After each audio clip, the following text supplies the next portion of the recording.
Muy buenos días. Vamos a continuar con la segunda parte de la inducción y educación básica, el anexo número 4 en el reglamento 024 y 023.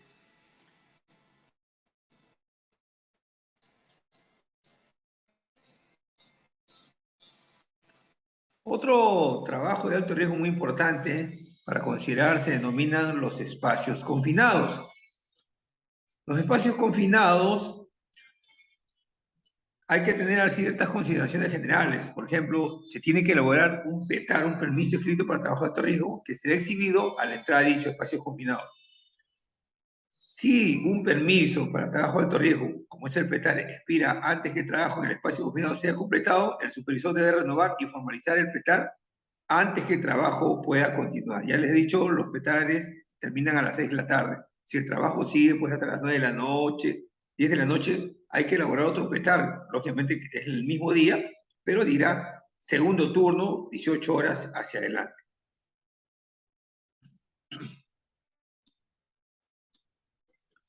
¿Cómo es el trabajo previo antes de realizar el espacio confinado?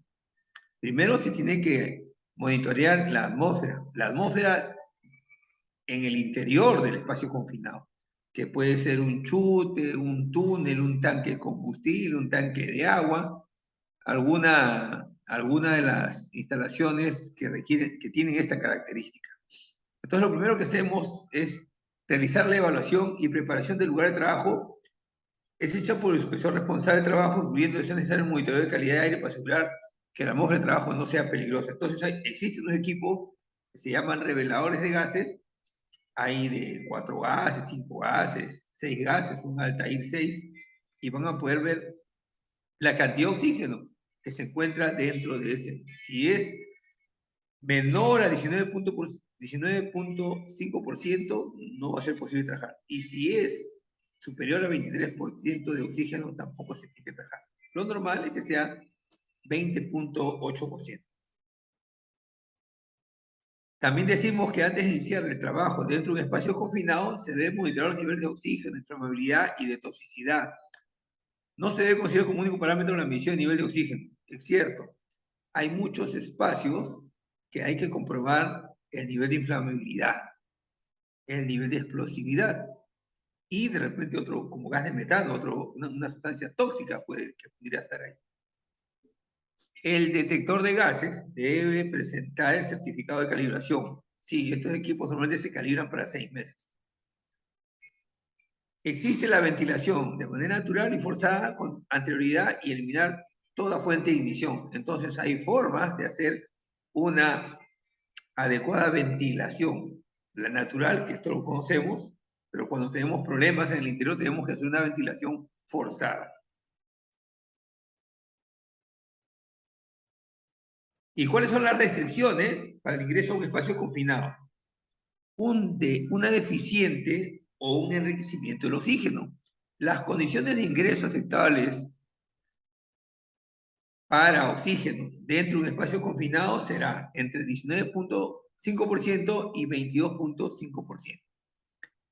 Deficiencia de oxígeno consideramos cuando este valor es menor de 19.5% de oxígeno. Y cuando decimos una atmósfera enriquecida, 22.5%. En verdad se ha vuelto estamos cerca del 23%, podría acercarse a una atmósfera rica para inflamable, o sea, para encender, ¿no? Los gases inflamables, dice, las atmósferas superiores al 10% del límite inferior de explosividad del gas inflamable se considera igualmente inflamables, potencialmente inflamables o explosivos, si se deberá evacuar de inmediato. Entonces, si yo estoy en un espacio confinado y a un monitoreo a la media hora y encuentro que esos valores han subido, porque adentro de repente estoy trabajando con tinte, estoy trabajando de repente con pintura, con aerosoles, entonces inmediatamente tenemos que evacuar todo, salir y hacer otra medición. Y de repente, si una ventilación forzada, la tendremos que hacer.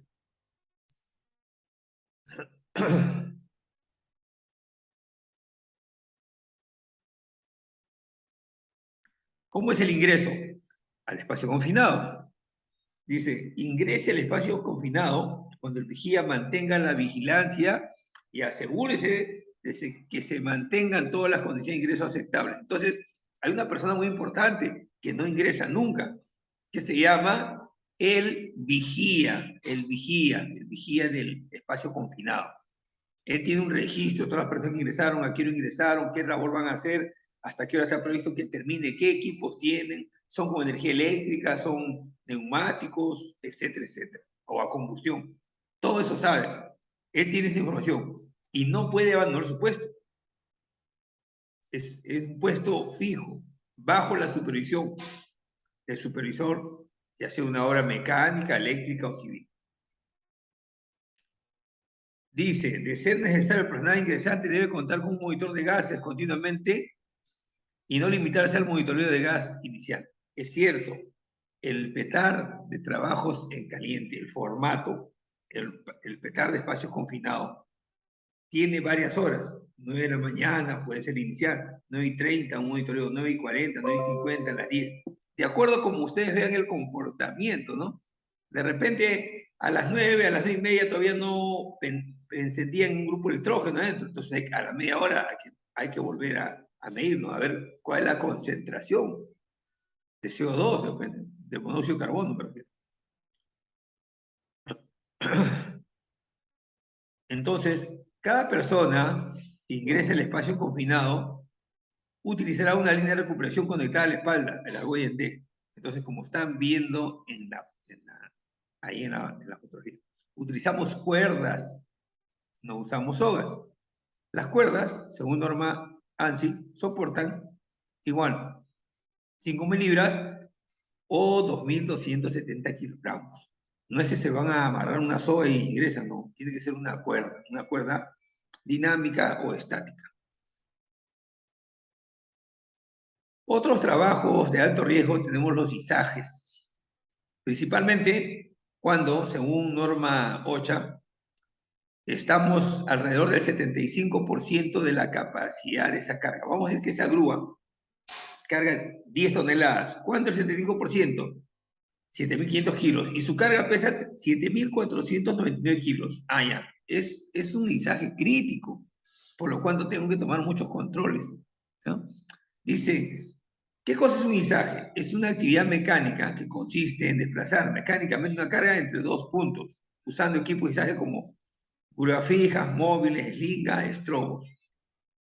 Eslingas son elementos longitudinales, por lo general sintéticos, que son usados para izar carga, tiene ojales en sus extremos y su característica principal es la flexibilidad. Entonces hay de acero, de nylon, de poliéster, de poliamina. Y los estrobos son cables de acero que en sus extremos poseen ojales, o sirven para izaje de carga, son más rígidos, claro, es acero, ¿no? Entonces, en ciertas ocasiones la carga lo amerita, ¿ya? Por ejemplo, para cargar varillas de acero corrugado, si le ponemos una eslinga, se va a deteriorar rápidamente. En cambio, el cable de acero va a tener mayor vida útil. También tenemos unos ganchos de aceros utilizados para izaje de carga, que están conectados a la pasteca en su parte superior y menor. Entonces, estos ganchos tienen que tener pintado, puesto ahí, la capacidad de carga máxima. 50 toneladas, 40 toneladas, para que todas las personas puedan observar ese aviso. Ahí están viendo en la gráfica, hay una pequeña lengüeta que es el fiador que asegura que el gancho va a permanecer cerrado y la estrobo, el linga, lo que se vaya a conectar ahí no se salga, ¿ya? Es una latita pequeña, pero es muy útil. La grúa es un equipo diseñado para izar carga basada en el principio de palanca mediante un contrapeso, un punto de apoyo y la carga que se echa. El malacato tambor es la parte de la grúa en que vuelve el cable que se utiliza para el izaje enrollándolo o desarrollando. Entonces, vamos a decir, este rodillo que almacena el cable, peinado, o sea, va entrando de forma derechita y secuencial, ¿no? El rigger es la persona entrenada autorizada encargada de hacer las señales al operador de la grúa. Así como el operador de la grúa tiene una certificación, el rigger o señalero también la tiene.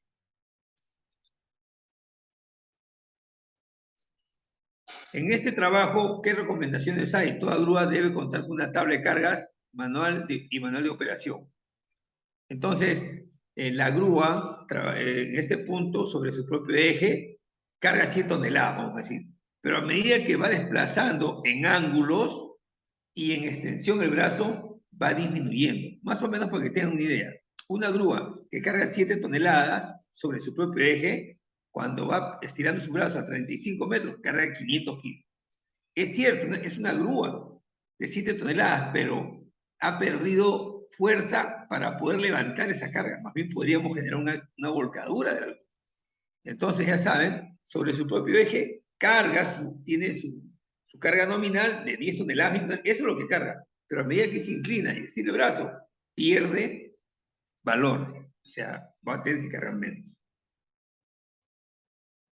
Los operadores de las grúas solo obedecerán las órdenes de un solo rigger, el cual deberá estar vestido identificado, ¿no? Tiene un chaleco reflectivo y le hace señas, y también tiene su radio.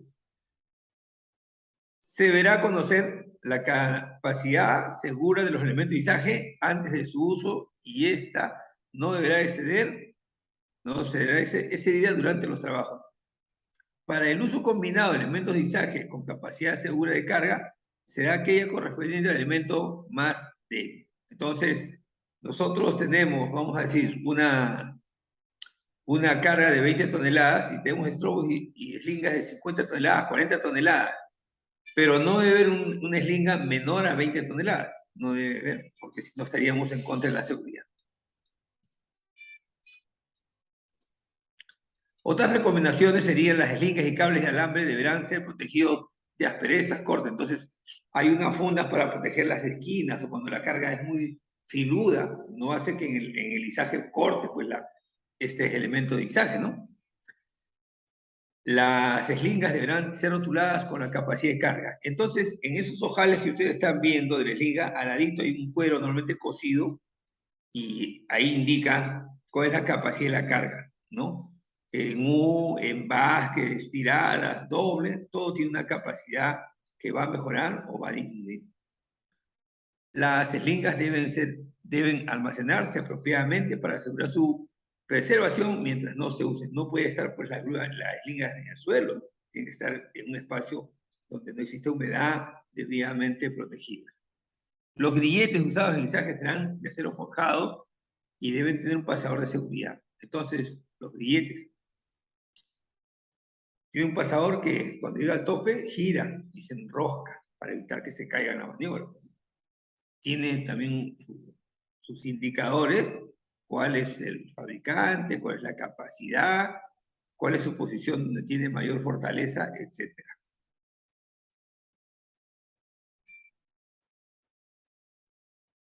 Vamos a ver un tema que se denomina higiene ocupacional.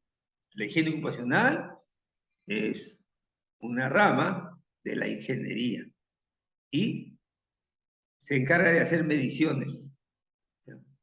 Y es cierto, estos valores le va a hacer el médico ocupacional, pero esta tarea la realiza el ingeniero higienista. Ustedes en su puesto de trabajo me pueden decir que hace mucho ruido, que hace mucho frío, que hace mucho calor.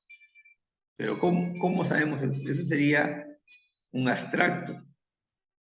Entonces, ¿qué hacemos? Tenemos que hacer mediciones de ruido. Entonces, para eso existen los especialistas, para eso existen los equipos, para medir ruido, para medir vibraciones, para medir humedad, para medir calor. Entonces, de esa tarea o ese conjunto, esa disciplina se denomina la higiene ocupacional. Y vamos a ver los agentes físicos, químicos, biológicos, disergonómicos, locativos, todos aquellos que se han identificado como peligrosos en los puestos de trabajo. Entonces dice acá: la unidad minera Chogán Hierro Perú planifica, organiza, ejecuta y valida los monitoreos del programa de prevención de los diferentes agentes que representan riesgo para la salud de los trabajadores y son realizados por el Departamento de Seguridad y Salud Ocupacional. Entonces, letra A dice: la identificación de periodos de evaluación de riesgos que afectan a la seguridad y salud ocupacional de los trabajadores de trabajo. Letra B: el conteo de riesgos relacionados a la exposición de agentes físicos, químicos, biológicos, agronómicos, en base a una evaluación o a los límites de exposición ocupacional cuando estos se apliquen. La incorporación de prácticas y procedimientos seguros, saludables a todo nivel de la operación.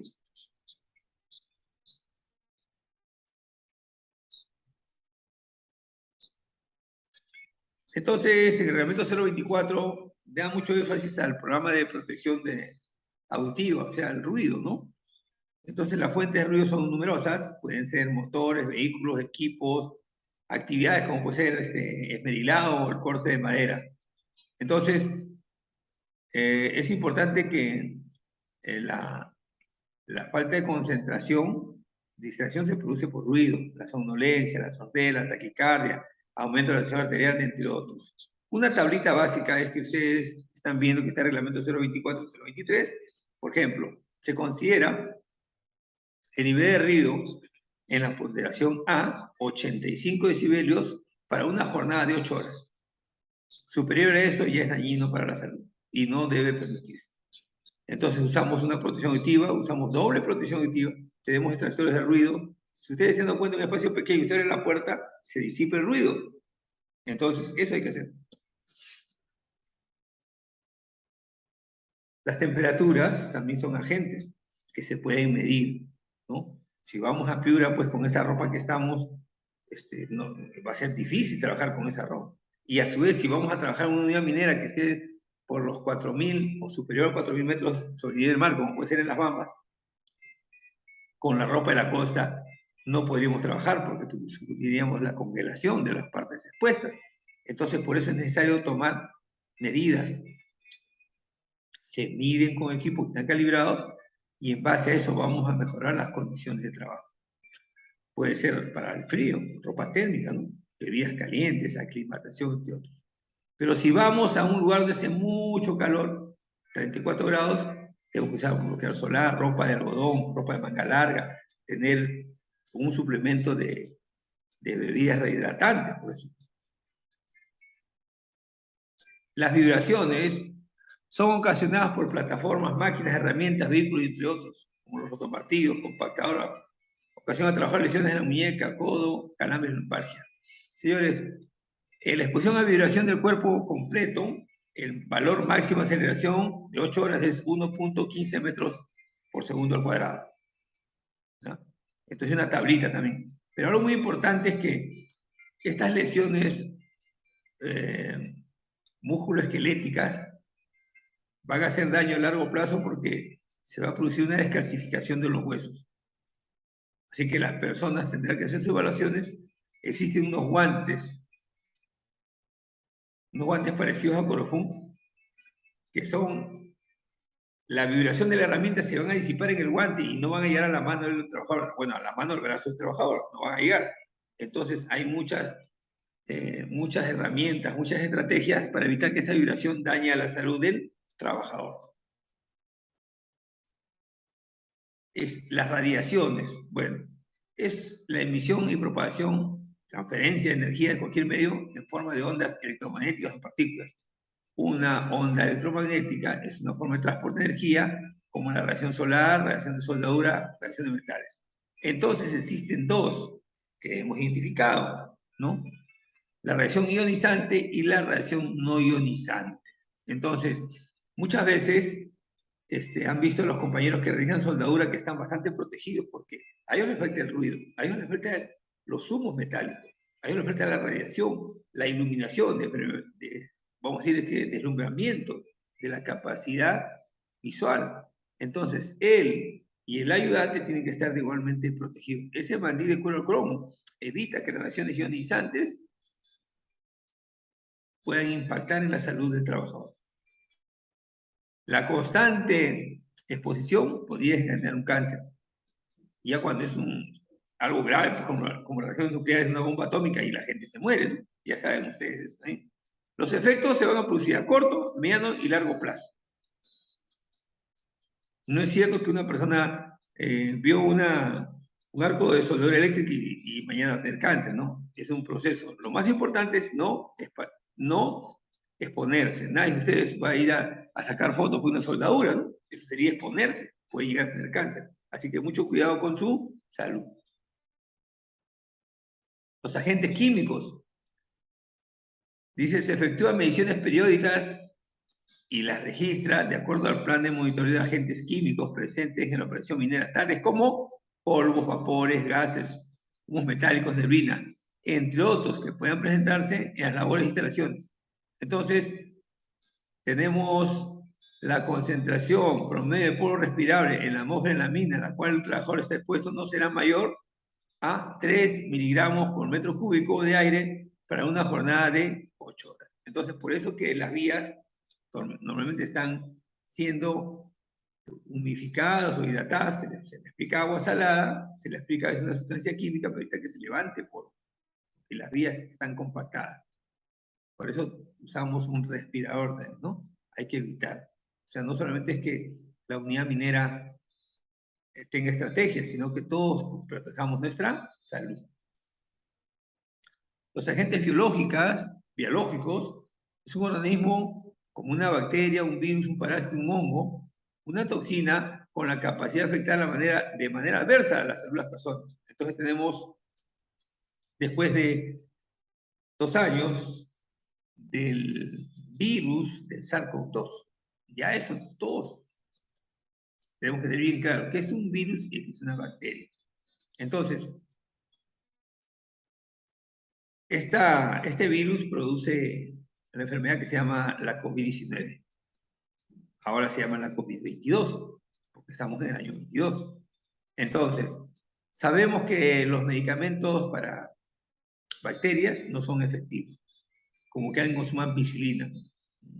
Lo único que va a pasar es que se va a quedar de repente anémico, pero no va a controlar el virus, por acaso. Entonces, hemos tenido lecciones de aprendizaje muy rápidas con respecto a la emergencia sanitaria nacional. Entonces, sabemos que lo que es un virus, sabemos que es una bacteria. Entonces, muchos de estos seres vivos, unicelulares, algunos de ellos, se producen porque no hacemos una buena disposición de los residuos de alimentos. A veces lo botamos al suelo creyendo que los animales, como pueden ser los zorros de la costa que a veces visitan la unidad minera, podrían consumirlo. Sí, lo consumen, pero se les daña el estómago. Traemos moscas, traemos roedores y convertimos un área de trabajo que era sana y segura en un área donde ya hay altas condiciones estándares que se van a producir en daño a nuestra salud.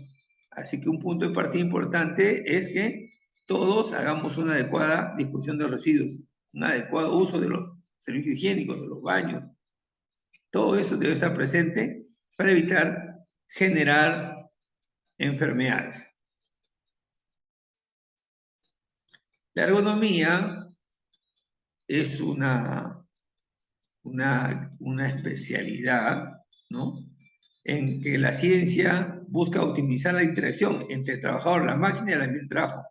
El fin de adecuar los puestos y ambientes a los trabajadores a fin de minimizar los efectos negativos y con ello mejorar el rendimiento y la salud, la seguridad del trabajador. Entonces, todo lo que nosotros hacemos tiene que estar basado en las normas de ergonomía. Como nos sentamos, estoy en una silla hoy ahorita ergonómica, con apoyo de brazos, apoyo de cabeza, como ustedes están viendo aquí, ¿no? Ahí está. Entonces, yo estoy en este momento realizando una actividad de escritorio, pero en el campo también. Por ejemplo, no puede haber pues un martillo que tenga un mango de fierro, porque ese mango de madera o de plástico está diseñado para que la vibración del martillo al golpear no se traduzca en el brazo del trabajador. No es porque queramos que el martillo no se rompa. Sí, se va a romper, seguramente que sí, porque de repente no es el tamaño del martillo que usted necesita para esa operación. Pero lo más importante es que cada herramienta tiene una forma de sujetar para que no se resbale y también porque nos haga daño a nosotros a la integridad física. Entonces, a tener en cuenta estos aspectos. Otro aspecto importante se denominan los factores psicosociales. En la unidad minera se identificarán los factores de riesgo psicosocial y evaluar los riesgos asociados, utilizando una metodología que mejor se adapte a la realidad activa humana. Entonces tenemos comunicación, estilos demandados, participación en todas las decisiones, autonomía y control, ritmo de trabajo, monotonía y repetitividad, contenido de la tarea. Entonces, hay trabajos que nos demandan mucha concentración o muchos aspectos físicos, pero también el aspecto mental también es una carga bastante. Imagínense que le den una planilla de 1000 trabajadores a poder nombre, DNI, dirección, teléfono, correo celular, sin equivocarse. Entonces son tareas bastante extenuantes a veces para hacer base de datos, ¿no?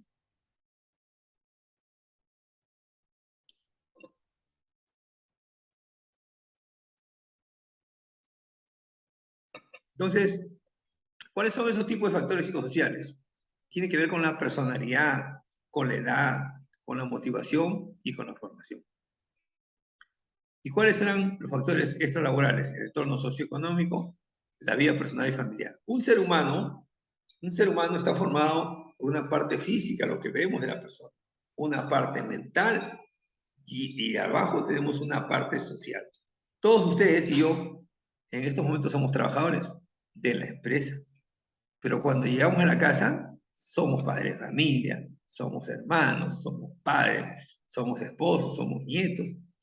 Pertenecemos a un club deportivo, de repente alguien tiene su restaurante, sale de trabajo y se va a vender pollo, otro de repente se delivery. Tengo un amigo que es árbitro de fútbol, él está esperando el domingo para que se vaya a arbitrar, porque también le pagan por hacer esa actividad. Hay gente que es danzante de tijera, hay muchas actividades. Entonces, el factor social, ahí también está la familia, ¿no? Soy conviviente, es casado, su esposo está en estado de gestación. ¿Acaso el trabajador se va a ir todos los días sin preocupaciones? Todos tenemos preocupaciones. Por eso que habla acá de la comunicación. Tiene que existir mucha comunicación. Es cierto, tenemos un exalumno, pero a veces ese alumno tiene el profesional y tiene que viajar. El titular y el familiar a veces a Ica o a veces a Lima, buscar solución. Entonces, es cierto que todos somos trabajadores, pero también es cierto que tenemos 3 componentes principales. Y esos componentes tienen que estar en armonía, y para que se plantee una armonía, siempre tiene que existir la comunicación, la motivación. La mejor motivación es la que uno hace. De todos los proyectos de vida que cada uno de ustedes tienen, en casarse, comprarse un carro, comprarse una casa, irse de vacaciones, todo eso se va a realizar si usted vive en armonía entre estos 3 factores: físico, mental y social. El código de señales y colores. En el anexo número 17, reglamento 024 y 023, establece alguna información basada en la norma técnica peruana 399.10.1. Entonces, el reglamento de seguridad y ocupación de la minería lo recoge y lo vamos a aplicar. Entonces, tenemos 5 grupos principales de señalización. Uno será de advertencia, que es un triángulo equilátero de color amarillo en el fondo, con dibujo, pictograma y las letras de color negro. Tenemos otro que es obligación, que es un círculo, fondo azul, figura, pictograma y letras de color blanco. Prohibición es un círculo con rojo, una banda diagonal a 45 grados hacia abajo, un pictograma, dibujo de color negro y las letras en color blanco. Informativos es un cuadrado o un rectángulo de color verde en el fondo y las letras, así como el pictograma, son de color blanco. En cuanto a equipos para emergencia como puede ser contra incendio, tenemos un panel de color rojo con un pictograma y letras de color blanco. Acuérdense que siempre tenemos un color principal y un color de contraste, ¿no? Si yo tengo una figura amarilla, voy a colocar las letras negras para que se noten. Imagínense un color negro y letras azules. No se podría ver. Sería complicado, va a generar desinformación. Entonces es importante que tengamos en cuenta a la hora que fabriquemos, vamos a diseñar, que recurramos a esa norma y al anexo 17, reglamento 024-023. Aquí están La señalización de las tuberías, de los cables, contenedores de residuos, las botellas de oxígeno, de etileno, las tuberías. Es una gran ayuda y nos va a permitir tener información de lo que hacemos y no tener que llegar a producir un accidente o una enfermedad ocupacional. Aquí estamos las señales de advertencias. Es aquella que advierte de un peligro o riesgo. Estas señales tienen una forma triangular de color amarillo y borde negro, y su pictograma es de color negro y las letras son de color negro. Señales de obligación es la señal que obliga a seguir un comportamiento determinado en áreas de peligro. Estas señales tienen una forma circular de disco color azul y pictograma y letras de color blanco.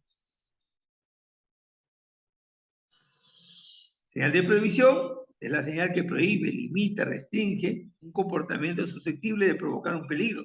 Estas señales tienen la forma circular, color blanco, un borde de color rojo y presenta un pictograma de color negro y las letras son de color blanco.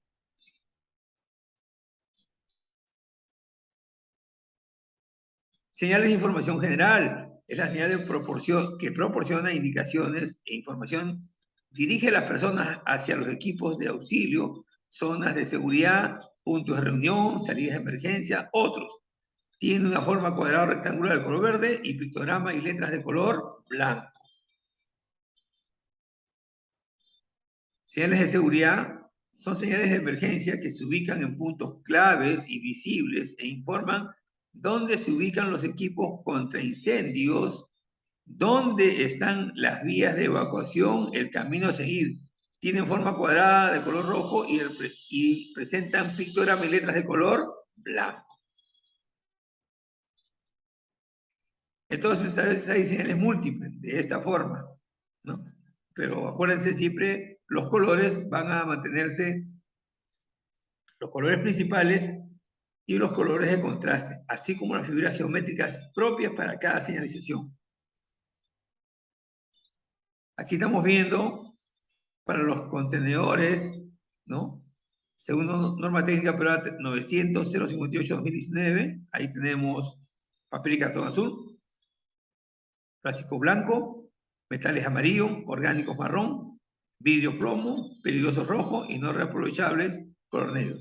Tenemos tuberías, agua color verde, agua contra incendio color rojo, aguas servidas o desagüe, drenaje color negro, petróleo y derivados plomo, aire color celeste, vapor de agua plomo menos intenso, ¿no?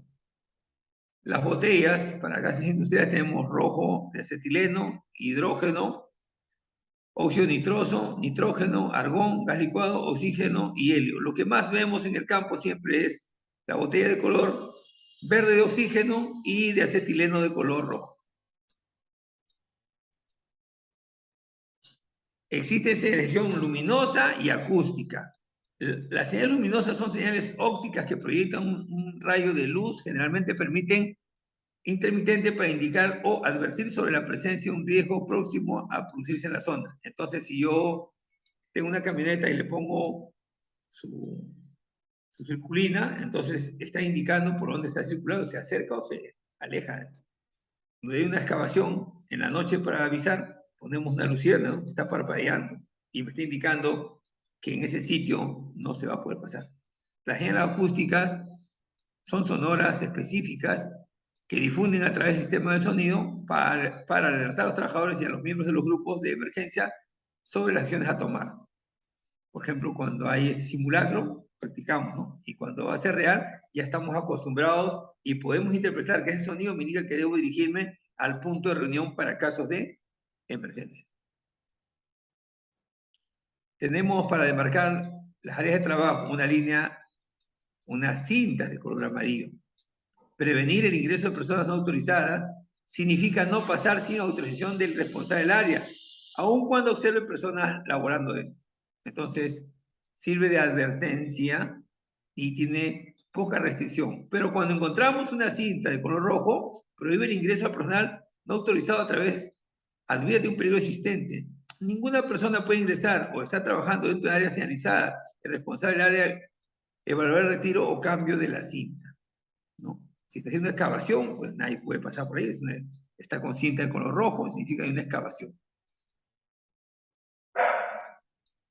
También utilizamos barreras, conos, cinta de color amarillo, cinta de color rojo y mallas de color anaranjado. Ahí están de las formas que podemos hacer, de barricadas.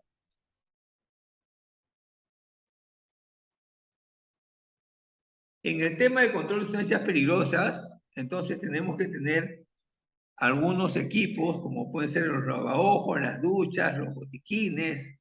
La información estará en la hoja de seguridad de datos personales, ¿no? Cada material peligroso tiene su identificación y estas se encuentran dentro de la hoja de seguridad MDS. Ahora se llama HDS solamente. En todo lugar donde se almacena, manipula y utiliza materiales peligrosos, además de los botiquines, se deberá tener insumos e instalaciones como duchas y lavabojos indicados en las hojas de datos de seguridad para su uso de primeros auxilios, ¿no? De repente una hoja de seguridad dice que no eche agua, otras puede ser que sí, pero no todos dicen lo mismo.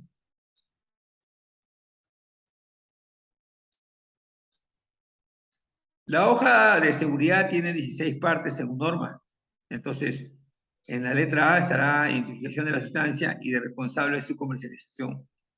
En la letra B, composición e información de los componentes. Letra C, identificar los peligros. En la letra D o parte 4 están los primeros auxilios. Porque usted tiene una hoja de seguridad, pues en una emergencia no va a leer las 16 partes. Se va a la parte 4, la letra D, ahí está primeros auxilios. También tenemos identificación según normas, ¿no? Tenemos que rotular ese envase que contiene. Entonces le colocamos de la norma NFPA 704 que sirve para identificar peligros cuando están estacionados. También debemos saber que las vías de ingreso son 5: inhalación, digestiva, dérmica, parenteral y inyectable. En cuanto a esta información, nosotros debemos de siempre tener los lentes para proteger nuestros ojos. Cuando estamos manipulando material peligroso, debemos de usar guantes. Hay guantes para grasas, para líquidos, para sustancias corrosivas, para sustancias calientes, diferentes tipos de guantes, diferentes materiales, ¿no? Y también sabemos que aún que hemos utilizado un guante, debemos de utilizar, después de utilizar ese trabajo, un lavado de manos con agua y jabón, bastante abundante agua y jabón, para poder eliminar esos residuos de materiales peligrosos. Ni mucho menos, pues alguien se va a sacar los guantes y va a comenzar a ingerir alimentos, ¿no? Podría hacerse daño a su salud. Entonces, otro aspecto es que nunca vamos a llevar un material peligroso, una botellita, pues en la ropa, ¿no? En el pantalón, no podemos llevar ahí porque se puede romper y nos puede hacer daño.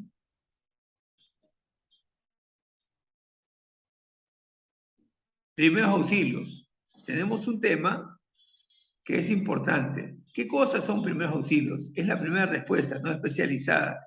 Ayuda básica que se brinda en forma inmediata a una persona que ha sufrido un accidente o enfermedad hasta que llegue un médico, paramédico o brigada de primeros auxilios que se encargue de la situación en el mismo lugar donde ocurren los acontecimientos. Como ustedes están viendo, en ningún momento que dice que usted tiene que cargar o transportar a una persona. Simplemente decir que son los cuidados básicos inmediatos, oportunos, que se dan en el lugar. En la unidad minera existe, en San Nicolás y en Mina, un tópico donde se encuentra un médico las 24 horas del día con una ambulancia de tipo 2 y un personal de salud, un enfermero. Se encuentran ahí. Entonces usted simplemente, si produce una emergencia, tiene que llamar a este teléfono para que pueda venir la ayuda oportuna. Si usted transporta a una persona, lo arrastra y le ocasiona más daño del que tiene, no estaríamos cumpliendo las normas de seguridad. Entonces, los primeros auxilios también tienen sus normas y hay que cumplirlas. ¿Cuáles son los objetivos? Mantener con vida al paciente afectado, calmar el dolor y evitar complicaciones, ¿ya? Entonces, no podemos hacer más daño de la que ya se ha ocasionado. Lógicamente el paciente está lastimado, está gritando, está dolorido, está sangrando. Esa es nuestra acción, controlar esos síntomas en ese momento y en ese lugar. Entonces, si la persona se cumplen con ciertos parámetros, no respira, está inconsciente y no tiene ritmo cardíaco, estará en parada cardiorrespiratoria. ¿Qué hacemos? Hay que revertir. ¿Cómo se llama esa acción? Se llama RCP, reanimación cardiopulmonar, ¿no? Dice, nunca actúe con precipitación, así evitará convertirse usted también en una nueva víctima. No movilice al accidentado a menos que sea absolutamente necesario. Dice, no movilice a la víctima si sospecha una lesión de columna vertebral. Vamos a decir que usted llega a un lugar, encuentra una escalera en el suelo, un casco por allá y una persona que está ahí. Muchas personas, muchos trabajadores, cometen alto su estándar. Miren, tienen su arnés, tiene los ganchos, está en una altura y no se enganchó. Tiene un problema de equilibrio, se cayó, entonces asumimos que puede haberse dañado la columna vertebral. Donde sí todos están comprometidos su columna vertebral es cuando se produce un choque, porque su cuerpo ha ido hacia adelante y después hacia atrás a grandes velocidades, con liberación de abundante energía. ¿Se puede haber dañado? Sí. Las cervicales, que son 7. Cuando se daña una cervical, a veces la persona deja de respirar. ¿Y qué tiene que ver la cervical con mi sistema respiratorio, como es el diafragma? Bueno, las tensiones nerviosas que llevan energía para que funcione el diafragma están entre la cuarta y quinta cervical. Si una persona se golpeó ahí, de repente no está respirando y es más pronta la atención que tenemos que realizar entonces. Nunca ofrezca bebida ni le suministre nada por la boca a la víctima inconsciente o semi-inconsciente, pues ellos no puede beber con normalidad. Entonces, esa persona no tiene control de sus vías aéreas y podría que ese líquido termine en los pulmones y no en el estómago. Entonces es muy importante no dar ningún tipo de alimentos, ni mucho menos líquidos.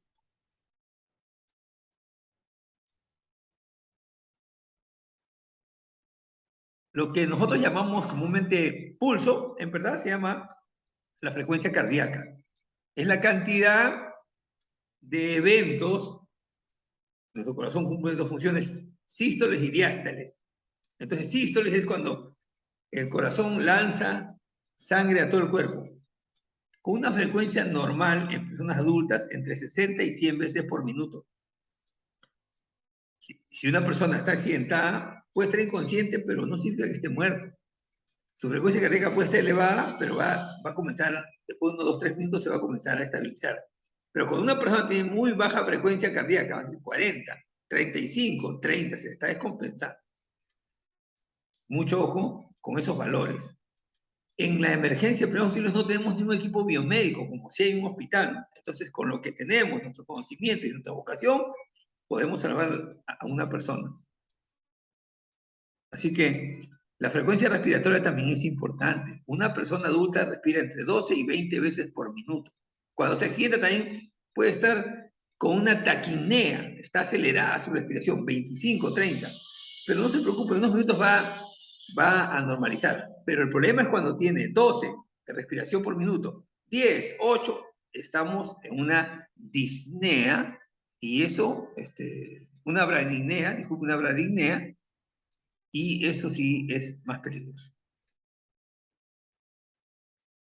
Entonces, tenemos en la enfermería Mina, San Nicolás y San Juan, tenemos unos números celulares. En Mina, 999 35 48 89 6, y en San Nicolás, 965 395 386. Entonces, repite, en San Nicolás, en el tópico, donde hay un médico y una ambulancia 24 horas al día, usted podría llamar. Entonces, todos ustedes tienen una mnemotecnia que se llama PAS, proteger, activar y socorrer. Usted no puede ser una víctima más. Tenemos que ver los aspectos, la seguridad de ese escenario. Hay cables eléctricos, hay candela, hay calor, hay una serpiente, no sé, hay una dinamita. Eso es importante en la observación. Usted no puede agarrar a un herido que de repente está electrocutado y usted se va a electrocutar también. O hay agua en el suelo. Entonces es importante asegurar la escena. No ayuda a nadie si yo no me protejo.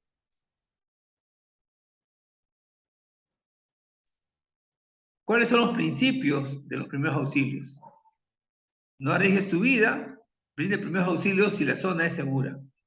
Conserve la calma, evite el pánico. Es cierto, cuando vemos una persona pues hemorragia, convulsionando, con fracturas múltiples, nos va a impresionar, pero hagamos lo posible, un esfuerzo, para ayudar a esa persona. Evalúe posibles riesgos para usted y el paciente. Examinar rápido y con cuidado al paciente. Indagar la causa exacta de lo ocurrido.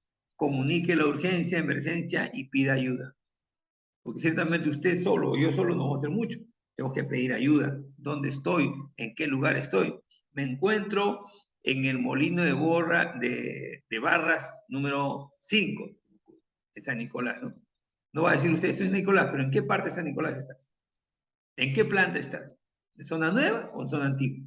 Entonces es importante, el supervisor que les da trabajo debe decirles, señores, este es el silo de la planta chancadora, este es el silo número 5. Listo, ahí está. Porque a veces se hacen trabajos dentro del silo. Entonces, cada silo tendrá ¿cuánto? 15 metros más de altura. Y a veces estamos allá realizando un trabajo mecánico, eléctrico, civil. Entonces es muy importante saber la ubicación para las emergencias. Es vital, diría yo. Entonces, si la víctima está consciente o está inconsciente. Si está consciente ya sabemos que está respirando, ¿no es cierto? Pero está inconsciente, ahí sí tenemos que medir todo. Entonces, si una persona está inconsciente, entonces tenemos que saber si ahora hay una X que significa exaginante. O sea, esta mnemotecnia ABC o CAB se le agrega una letra X. Si yo encuentro un accidentado, está consciente, inconsciente, y está sangrando, tengo que controlar la hemorragia. Tengo que hacer el control de la hemorragia. Entonces, solamente, primero, me pongo mis guantes, pongo un apósito y agarro una vendita, lo vendo bien apretado. Listo. Eso es lo que voy a hacer. Podría tratarse de una persona que tiene una herida grande y severa, una, pero puede ser que tenga dos, puede ser que tenga tres, puede ser que tenga cuatro, la cabeza, el brazo, las piernas, la espalda. Entonces, por eso tenemos que actuar rápido, pero rápido no significa que vamos a actuar mal, tiene que ser rápido, pero actuando bien. Entonces, si una persona se encuentra gritando, auxilio, socorro, está vivo, está respirando, sí está respirando. El problema es cuando encontramos un paciente que esté inconsciente. ¿Cómo saber si funcionan sus signos vitales? Pero igual, si tuviese hemorragias, tengo que contener las hemorragias. Tengo que controlar las hemorragias. Porque cada minuto que esa persona está perdiendo sangre, está perdiendo elementos vitales que el cuerpo necesita y que no los va a producir. Si tiene una hemorragia de medio litro, el cuerpo no va a producir medio litro de sangre. Va a comenzar a tener fallas multiorgánicas. Va a fallar su riñón, va a fallar su hígado, va a fallar el páncreas. Por eso que la persona está desmayada y sigue desmayado. ¿Qué tenemos que hacer? Contener la hemorragia.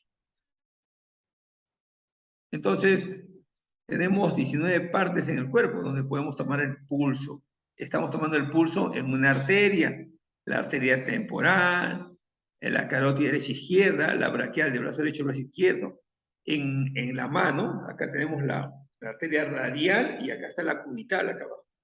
Radial con este dedito gordo y con el dedo meñique tenemos la cubital. Tenemos dos sitios acá para tomar aquí, la más nítida, en ese momento estoy sintiendo ahí. Eso es mi frecuencia cardíaca. Si tiene, está desmayado, está vivo.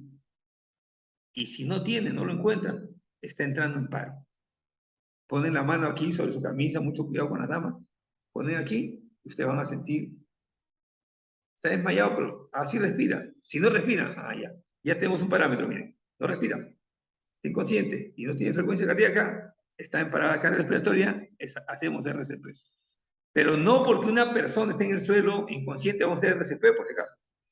Si yo le digo a usted, señor, se ganó 1 millón de soles, de repente era un síncope, se desmaya, pero no está muerto, está descompensado en ese momento solamente, pero va a volver a la normalidad. De repente le pongo un poquito de agua por acá, la persona reacciona. Pero en caso de accidentes, sí hay que tomar en seriedad la persona cuando está inconsciente. No está muerto, posiblemente que no.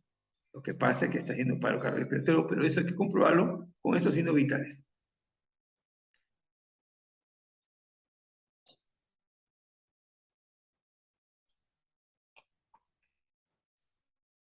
Por donde está, miren la costura de su camisa y la costura de su pantalón.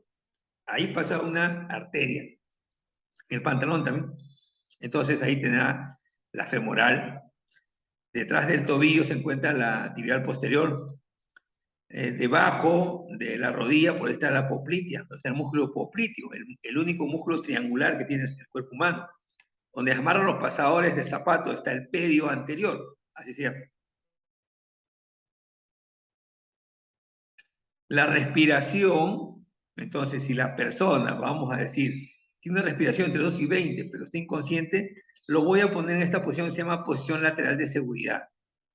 Entonces, voy a decir que yo estoy en el suelo, este brazo lo pongo, miren, 90 grados. Si yo fuese sentado a 90 grados, usted lo pone en el suelo, mi espalda está en el suelo.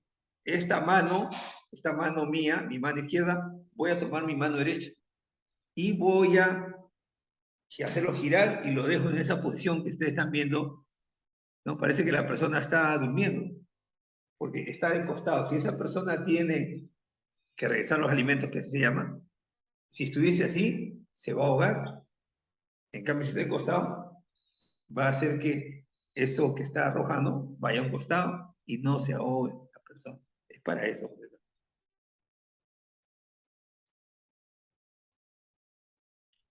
Entonces, miren, si ustedes ponen esta mandíbula aquí, cuenten hasta 5, no por hablar. Si ustedes hacen maniobra frente mentón, 1, 2, 3, 4, 5. Miren si pueden hablar. Entonces ustedes ya saben que cuando este mentón está pegado acá, porque se cayó una persona, rompió uno de los huesos, vamos a decir, se rompió la columna y esto se va a pegar acá. Y la persona no puede respirar. Pero usted cuando le hace maniobra frente mentón y le pone acá pues algo que no se caiga, entonces la persona no puede respirar. Claro, no va a respirar rápidamente, sino recuperará paulatinamente hasta que estabilice. Ya saben que usted entre 12 y 20 veces por minuto es lo normal.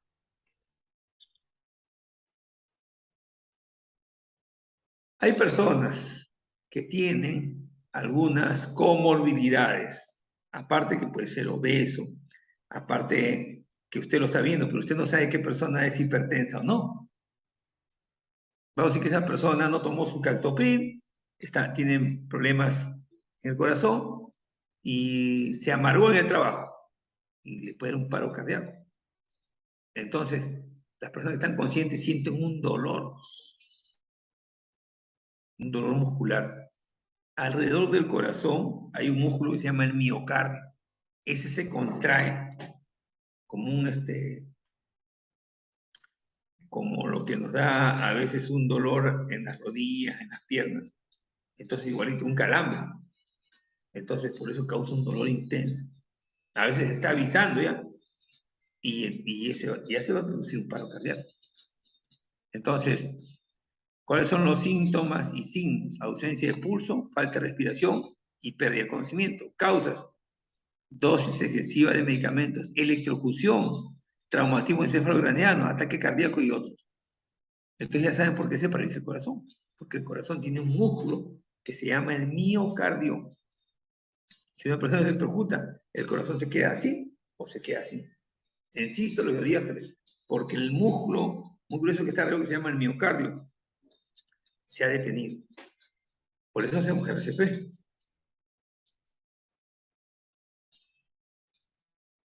Entonces, están viendo con las manos enguantadas y la persona procede a entrelazar y va a comenzar a apretar. Mire esta parte pulposa que tiene la palma. Con esto apretamos el esternón. Debajo del esternón, aquí se encuentra mi corazón en el medio. Por eso este hueso grande, que se llama esternón, cubre al corazón. Si yo me caigo, no tuviera esternón, me haría daño al corazón. Entonces, por eso que tiene un hueso bastante robusto que se llama el esternón. Ahí yo voy a hacer mis compresiones torácicas. Hoy en día no se insufla porque estamos con el COVID, ¿no? Alguien podría contagiarse o ser contagiado. Bueno, heridas hay cortantes, punzantes, punzocortantes, laceradas por arma de fuego, raspaduras abusivas, contusas, magulladuras, amputaciones y aplastamientos. Las heridas son lesiones que producen pérdidas de integridad de los tejidos blandos. Son producidas por agentes externos como un cuchillo, un agente interno como un hueso fracturado, puede ser abierto o cerrado, leves o complicadas. Entonces, señores, en el trabajo tenemos pues amoladoras, tenemos sierras, tenemos máquinas de corte, tenemos tractores, motores, equipos, grúas, y ellos, a veces cuando los trabajadores cometen actos y generan condiciones estándar, se va a producir un accidente. Y ya saben que tenemos equipos bastante grandes, ¿no? Tenemos energía eléctrica bastante grande, tenemos amoladoras bastante grandes, tenemos sierras, arcos de sierra, tenemos energía eléctrica. Entonces, si se produce una hemorragia, ya sabemos que se ha perdido la continuidad de la piel y la piel trabaja de dos formas.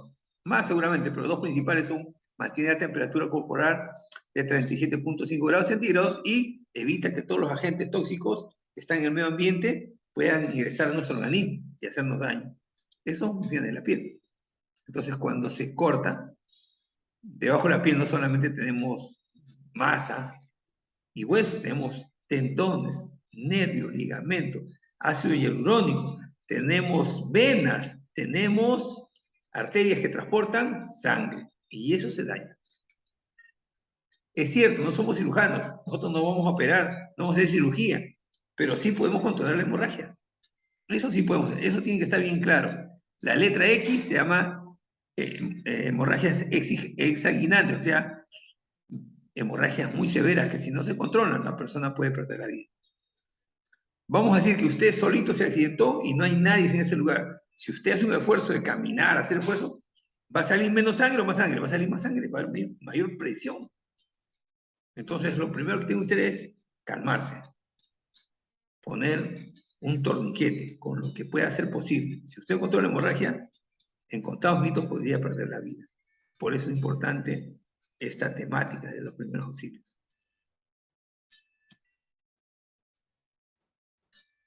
Entonces, ¿cómo actuar?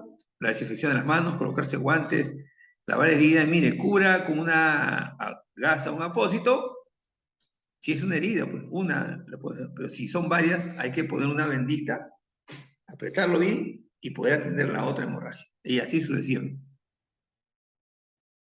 Entonces hay hemorragias capilares, son las heridas más comunes y menos peligrosas, son superficiales y con poca salida de sangre. Las venosas es la sangre que sale de una vena y lo hace en forma continua y con un color rojo oscuro continuo, ¿no? Como el que le sacaron a usted la muestra de sangre para el examen preocupacional, ¿no? Una sangre bastante oscura, casi morada. Bueno, por la presencia de CO2, ese es el color.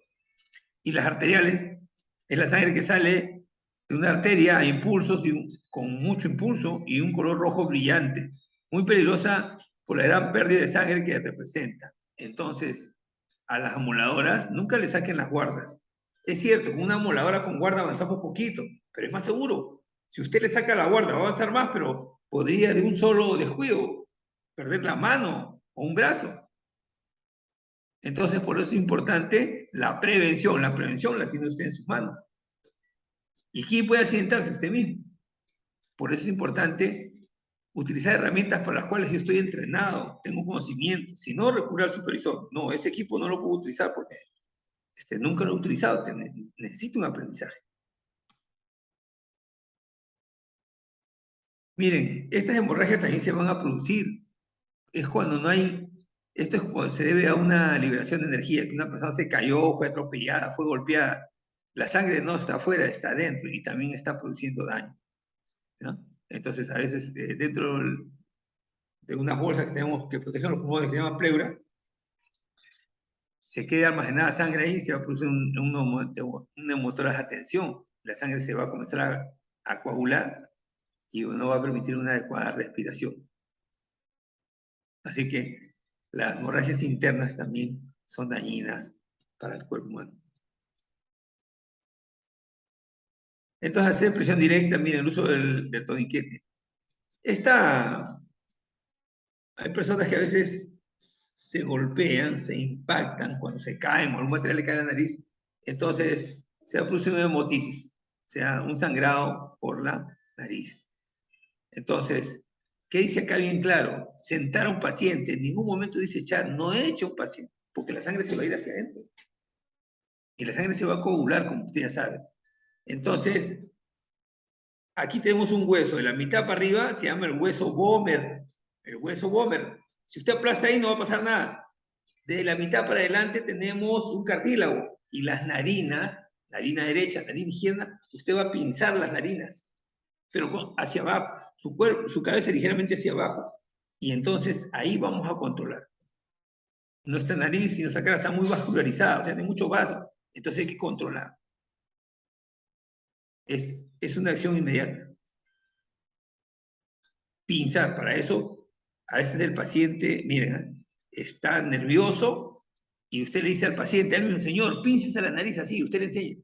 Y él mismo se pinza, porque si usted en ese momento tiene guantes, usted se va a contagiar, se puede contaminar con esa sangre. Usted le dice al paciente para que se calme, señor, píncese la nariz, y ahí está, él mismo, y ahí está ocupada, y ese paciente ya no grita, ya no se desespera, se calma. ¿Sí? Pero usted ya se puso los guantes, procede a pinzar la nariz y dar, no se mude usted, señor, este sangrado va a paralizar, cálmese, mantenga la calma. Cuando termine el sangrado lo llevaría al tópico, al centro de salud. Déle un soporte emocional, anímico, porque esa persona está preocupada. Si ya tragó algo de sangre esa persona, está que se atora. Pero siempre mantenga, nunca la cabeza hacia atrás, más bien ligeramente hacia adelante. La persona está sentada, o si está de pie, pero ligeramente su cabeza inclinada hacia adelante y pinzando la nariz, no pinzando el hueso acá no. Estamos pinzando las narinas acá adelante. Las fracturas es la ruptura total o parcial de un hueso por diversas causas. La más común se da en un accidente, una caída fuerte o una lesión. La fractura provoca un dolor intenso y dependiendo de la gravedad puede necesitar cirugía para poner hueso. Nosotros no somos ortopedistas, no somos cirujanos, traumatólogos, nada. Entonces hay dos tipos de fractura. Cuando sobrepasa la piel se llama abierta y cuando está cerrada es cuando se nota una deformación ósea, pero que no ha traspasado la piel. Las dos son dolorosas. ¿Por qué? Porque en su codo, en todas las articulaciones que tenemos en las rodillas, tenemos tendones, nervios que hacen esta función, porque los huesos no están volando por allá y por acá, están unidos. Están unidos por tejidos tendidiosos, o sea, tendones. Entonces, por una liberación de energía, está haciendo deporte, a veces está en su sitio y duele. Si se rompe el hueso, daña esas terminaciones nerviosas y también duele. Entonces, ¿qué hacemos? Tenemos que movilizar. Para eso ocupamos unas maderitas que se llaman férulas para evitar. Si yo dejo que su mano le va a doler, entonces tengo que movilizar toda la mano de la muñeca para que no pueda hacer esto.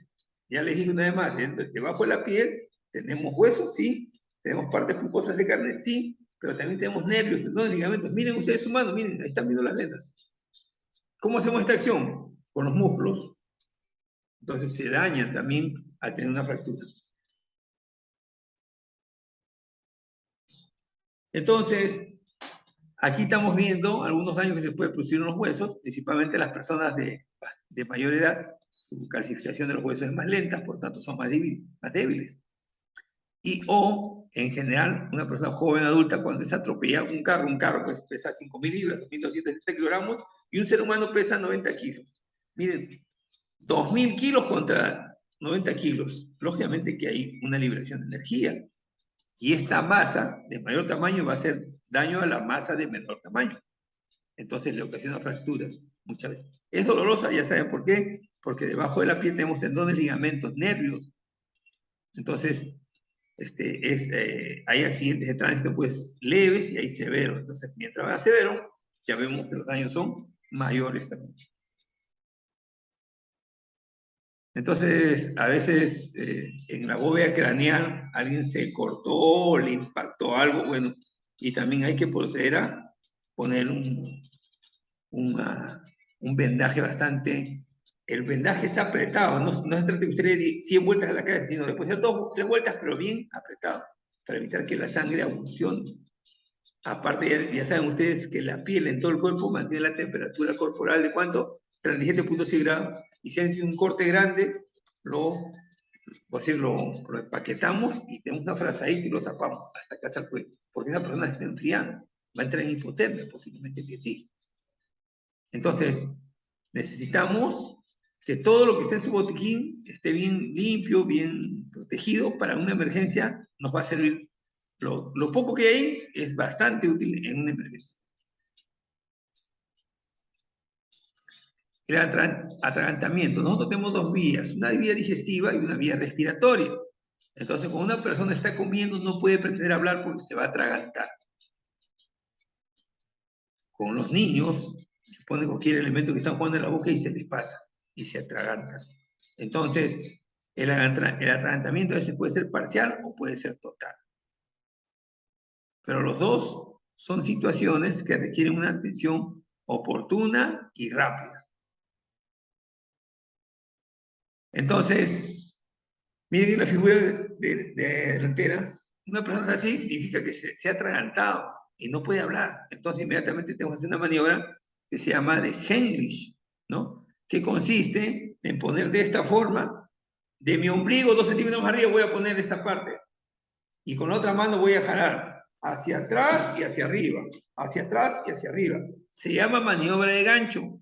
Me vengo por atrás del paciente, lo agarro así y voy a jalar hacia atrás y hacia arriba, las veces que sea necesario.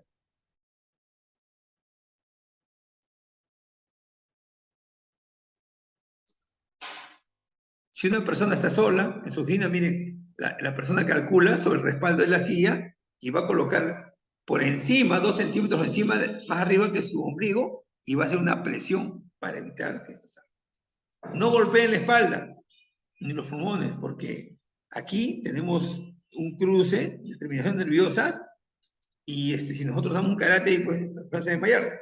No vamos a lograr nada, ¿ya?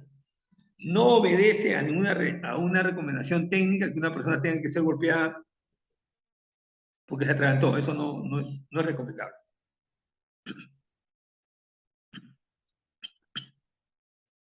Bueno, la quemadura, en verdad, es una deshidratación de la piel. Hay bastantes clases hay 4 clases de quemaduras. Con la soldadura eléctrica, con un plástico, con una herramienta, muchas formas, con agua hervida, con un vapor de agua. Nos podemos quemar con las velas. Entonces, se va a dañar la piel. La piel solamente no, cuando hay quemaduras tan graves como puede ser con ácido, que llegan hasta el hueso. O sea, atraviesan toda la piel. Pero en eso de la piel, ¿qué tenemos? Se dañan nervios, tendones, ligamentos, venas, arterias. Entonces, no solamente se daña la piel, hay un daño general a veces. Y por eso que produce deterioro de la salud, abundante dolor, que hay personas que se desmayan, porque es tan fuerte el dolor.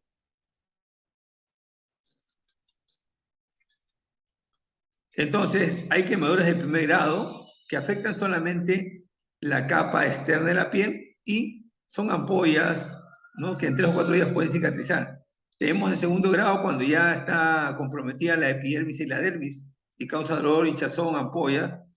También se le conoce como quemaduras de espesor parcial. Estamos hablando de cosas, y hay destrucción de la piel.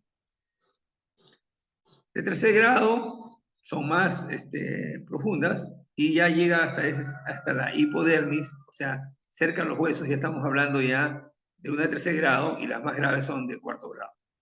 ¿Qué es lo que hacemos? Lavar con agua abundante, fría, por lo menos 15 minutos. Dice bien claro, poca agua, mucha agua, bastante abundante. ¿Cuánto tiempo? ¿1 minuto? No, 15 minutos como mínimo.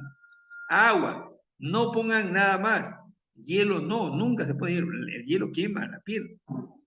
Entonces, estamos hablando de agua. ¿Cuánto abundante? Si un compañero mío se quema, tiene 2 caminos.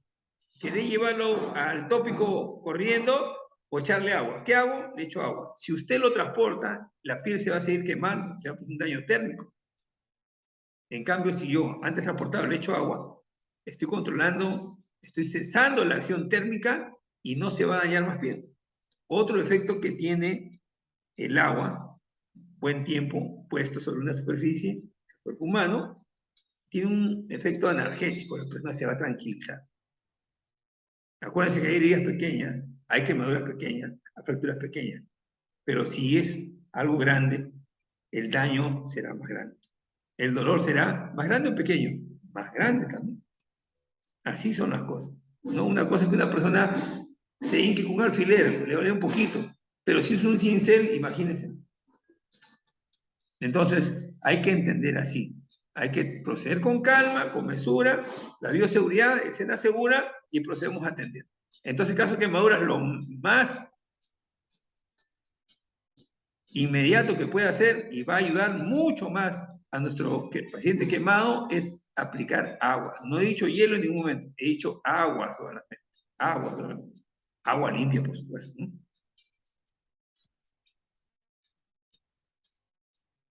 Cuerpos extraños en los ojos. Entonces, señores, tenemos un lavaojos, pero no se le va a ocurrir a un compañero pues tratar de ingresar al ojo, no. Todo agente extraño en los ojos va a causar daño, deterioro.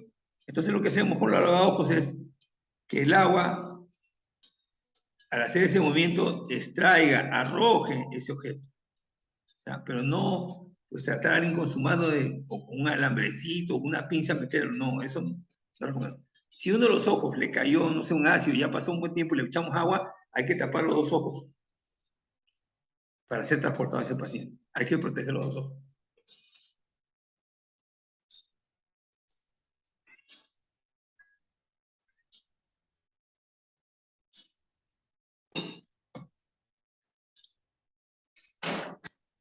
En el reglamento 024 y 023 tenemos un plan de preparación y respuesta para emergencias, un plan. Porque, ¿qué hacemos en caso de un sismo, en caso de un tsunami, de un incendio? ¿Qué hacemos en caso de que exista la colisión, choque o volcadura de un vehículo? ¿Qué hacemos? Entonces tenemos que estar preparados. En este plan, entonces, lo que más puede suceder es un accidente vehicular, sismo, terremoto, incendio, lluvia, llovizna, deslizamiento, derrumbes, maretazos, tsunami, derrame, fugas de relaves, de materiales peligrosos, descarga eléctrica, entre otros. Es lo que más probable nos pueda suceder. Y para eso tenemos que estar preparados. De acuerdo al reglamento 024 y 023, tenemos que hacer simulacros 4 veces al año, o sea, de manera trimestral. Aparte, los que dispone el Instituto Nacional de Defensa Civil, ¿no? Hemos tenido el 30 de mayo, hemos tenido el 15 de agosto, un simulacro de sismo multipeligro, se llama, de un sismo seguido de tsunami. Estamos en la costa del Pacífico Sur, y cuando exista algún temblor un movimiento sísmico, me refiero, de gran magnitud, en cualquiera, en Estados Unidos, Japón, México, que se encuentre en la olla del Pacífico, nos podría impactar a nosotros.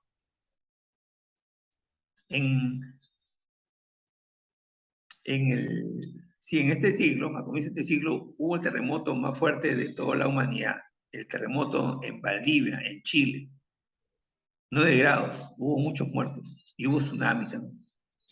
Así que estamos en la naturaleza, que es impredecible, y para eso necesitamos, requerimos estar preparados. Ustedes, muchos de ustedes, vienen de otros sitios y de repente en otros sitios donde han estado no han sentido sismos, o no han estado cerca del mar y no saben qué cosa es tener la sensación de estar cerca de un tsunami. Entonces hay que estar preparado. Tranquilidad. Hay puntos de reunión para que esa emergencia ensayen, donde van a ir. Ahí llegará el supervisor de ustedes, su jefe, y les da indicación, tenemos que retirarnos, de acuerdo a las evaluaciones que se hagan en ese momento y en ese instante. Ahorita todo está muy bien, pero ¿cómo serán las consecuencias de un sismo de gran magnitud en la costa sur del Perú, donde estamos ubicados nosotros? Entonces, para eso nos preparamos.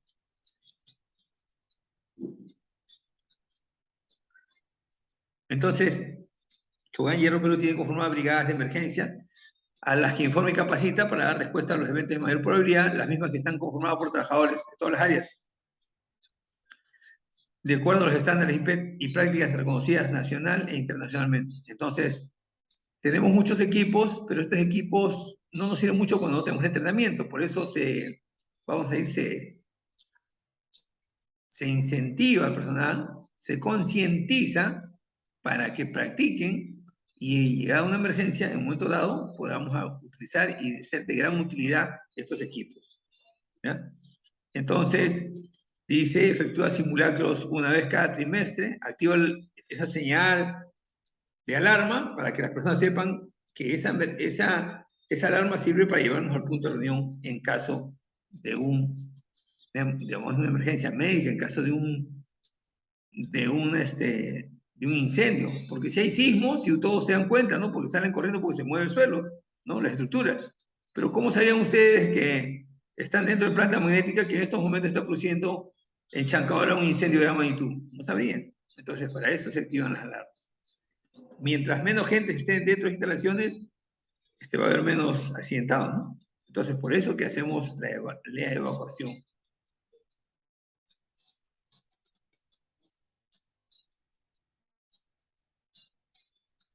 Bueno, accidentes vehiculares. Según las estadísticas del Ministerio de Energía y Minas, todos los años tenemos un promedio de 12% de los accidentes que se producen son accidentes vehiculares.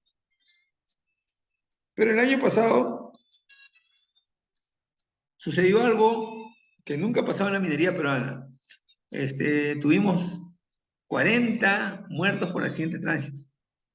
23 que murieron, que bajaban de la unidad minera Ares, condicionada Arequipa, y 14 saliendo de una unidad móvil que salía de la unidad minera Las Bambas.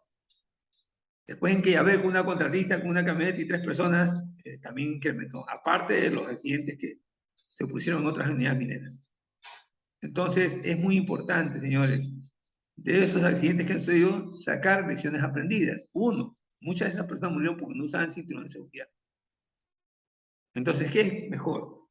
¿Hacer el transporte de heridos o prevenir? Lo mejor es prevenir. Usen todos ustedes su cinturón de seguridad. Todos debemos usar siempre el cinturón de seguridad.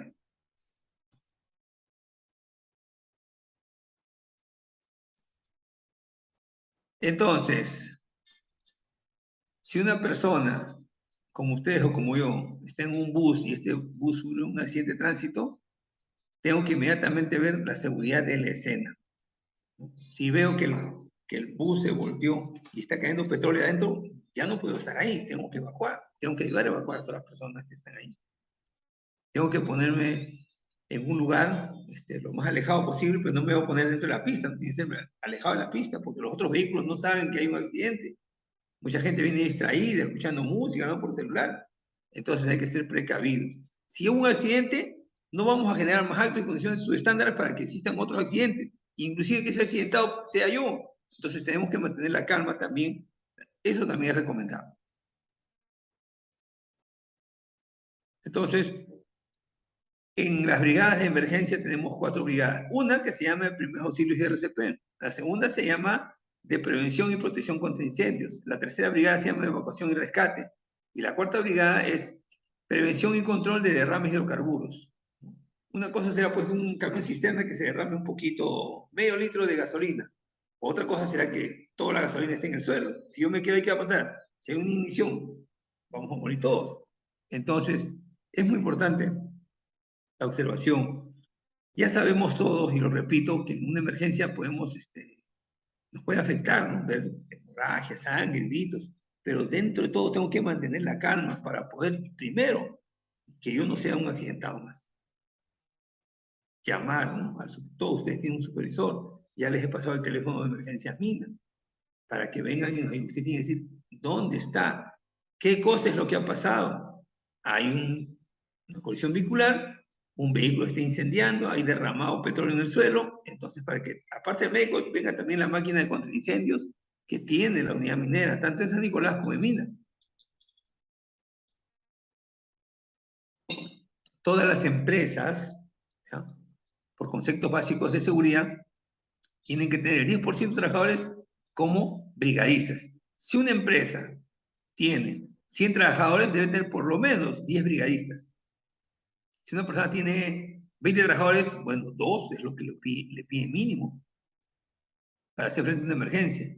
Porque es cierto, estas personas de buena voluntad, de gran corazón, como son todos ustedes, hay muchas personas que conocen emergencias. Y entonces hay que prepararlos, capacitarlos, autorizarlos para que cumplan los protocolos y puedan ayudarnos a responder a una emergencia. En una emergencia podría ser interminables cosas. Vamos a decir que en ese momento que usted llama a la ambulancia, se rompen 2 neumáticos de la ambulancia y la ambulancia ya no llega. Entonces, para eso nos preparamos para los brigadistas, porque no es que va a haber una emergencia y no hacemos nada, no, sí podemos ayudar en primeros auxilios, pero para eso hay que prepararnos. Bueno, los sismos en la costa peruana, eso que está ahí, aquí de Perú, hay pues caída de rocas, destrucción de la carpeta asfáltica. En otros países se han caído puentes, se han destruido vehículos que estaban sobre el puente y bajo el puente. Entonces, menos mal que en esta ruta de la ciudad de Marcona a San Nicolás o la Mina no tenemos puentes, pero sí tenemos bastantes curvas. Entonces, por eso hay que estar preparados. Entonces, ustedes donde se encuentren, planta chancadora, planta magnética, si hay un movimiento sísmico, ¿qué hacen? Apagan su equipo y salen a los puntos de reunión para emergencias. Es importante que cada trabajador no abandone su área de trabajo. Debe estar en su puesto donde el supervisor los ha dejado. Ahí los va a venir a recoger. O sea, la zona de embarque, ¿no? La planta magnética tiene puerta adelante y puerta posterior. Si el supervisor le dice, ustedes me esperan aquí, bueno, desde ahí los van a extraer, desde ahí los van a movilizar, posterior al evento. Pero nadie debe quedarse bajo una estructura, porque las estructuras podrían colapsar, ¿no? Acuérdense que las estructuras eran nuevas cuando las fabricaron, pero la planta magnética por la elección hace 50 años, hace 70 años. Entonces ya puede tener un daño, entonces por eso es mejor evacuar, todos se evacúan en forma ordenada, al lugar donde el supervisor los dejó o los movilizaron, porque a ese punto llegará sin movilidad. Ya sabemos que hay varias empresas, cuando no todos van a estar en la puerta, puede ser un tumulto. Entonces debemos de evacuar en forma ordenada, manteniendo la calma. ¿Qué hacer antes, durante y después de un sismo? La frecuencia de los sismos en el país y la cantidad de zonas vulnerables exigen que se tomen medidas preventivas que puedan mitigar o reducir los efectos de estos fenómenos naturales impredecibles. Los accidentes personales más comunes como consecuencia de derrumbes parciales de edificios que provocan caída de muros divisorios, cornisas, marquesinas, falso techo o unidades de iluminación. Caída de vidrios rotos de ventanas, caída de libreros, muebles y otros enseres interiores de los muebles, incendios. Bueno, en la planta magnética tenemos 4 grúas puentes, ¿no? Imagínense. Caída de cables, energía eléctrica, actos humanos realizados en el pánico, correr, empujar, gritar, otros. Una persona puede disminuir los peligros a los que está expuesto realizando capacitaciones y simulacros en cada sitio. Entonces, todos los simulacros que se programan tenemos que participar activamente, dando nuestras apreciaciones, opiniones, qué está mal y podemos mejorar. Entonces, acuérdense que las políticas de cada empresa establecen que lo más importante es el capital humano, o sea, cada persona, no las cosas. Si la máquina de soldar se queda ahí y le cae un techo, bueno, compraremos otra máquina de soldar, pero un ser humano no. Cada uno de ustedes son personas importantes, no solamente para su familia, sino para la empresa. De repente tienes 30 ayudantes y un soldado, imagínense que 600 soldados. Aún después del sismo no podríamos continuar la operación porque ya no tenemos soldados. O tenemos 10 camionetas y tenemos 10 choferes y 1 o 2 accidentes. Entonces, señores, acuérdense, valoren su integridad física, su salud, la de sus compañeros, pero no las cosas materiales. En la emergencia, ustedes evacúan de forma ordenada, solamente ustedes, no las cosas, no van a querer cargar su botella de oxígeno, acetileno, no, déjenlo ahí nomás. Si se dañan, después compramos otra botella de acetileno, pero lo más importante son cada uno de las personas. Antes del sismo o terremoto, conocer el mapa de riesgo de su área de trabajo. Entonces, en las áreas de aquellos trabajadores que son nuevos, pregunten al supervisor en qué área estamos, en qué molino vamos a trabajar, qué vamos a hacer. En una línea de la 039, que está ahí por planta Peles Antigua, y los chutes están cargados con miles de toneladas de pellets, y un supervisor a lo lejos, vayan y refuercen, y alguien escuchó que corten, y fueron y cortaron, y todo fue un aplastamiento, ¿eh? Por una mala orden impartida y por una mala orden recibida. Y la gente decía, están en un túnel, pero ¿cuál túnel? Estaban en el 039, 085, 039, si no me equivoco.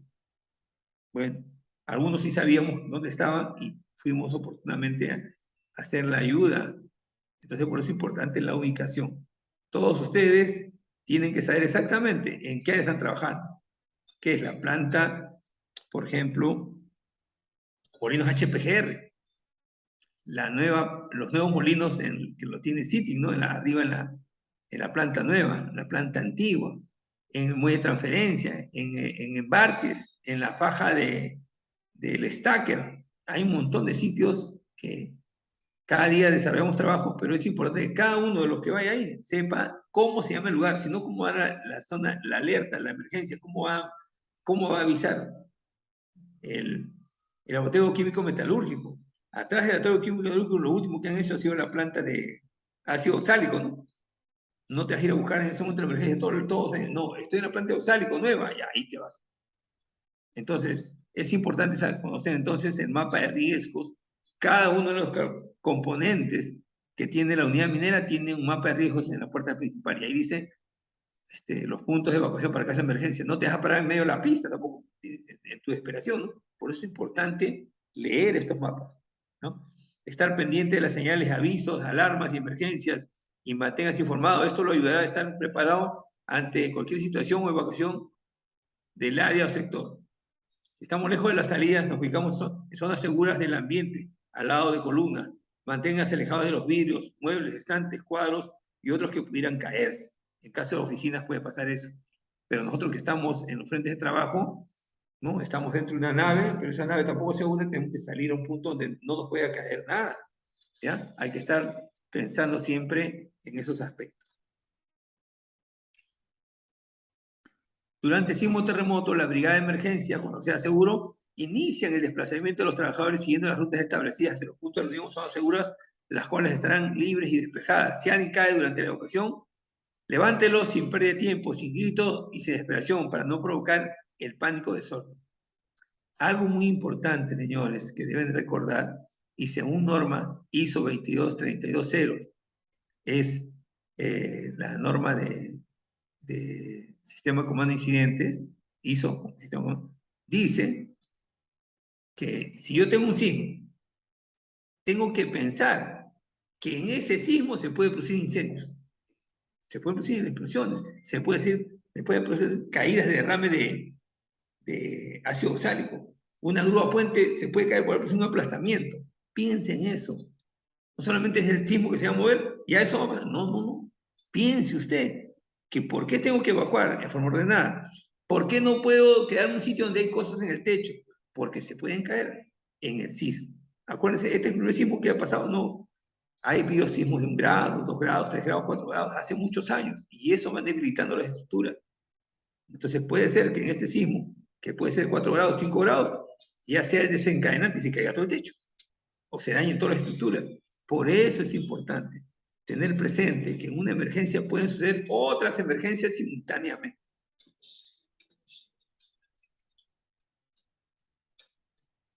Bueno, ya salieron, se ubicaron en el punto de reunión. ¿Qué acciones hacemos en el punto de reunión? El supervisor del área verifica mediante el llamado de lista si todas las personas pertenecientes al área se encuentran en caso contrario, comunicarán a la brigada de emergencias.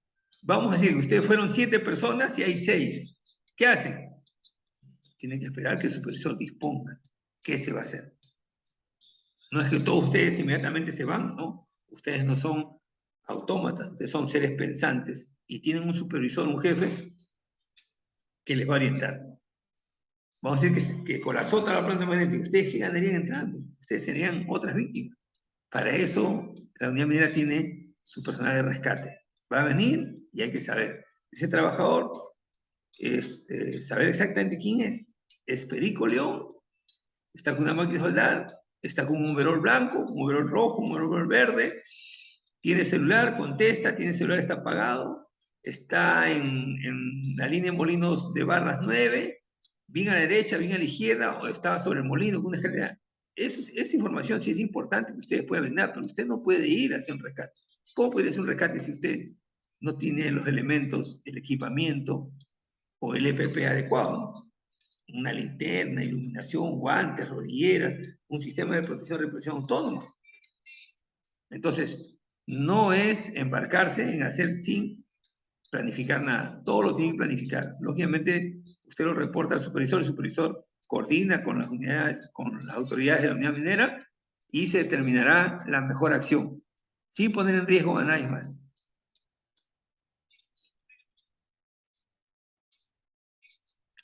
Bueno, los tsunamis se pueden producir porque en el mar también existen volcanes y hay fallas geológicas.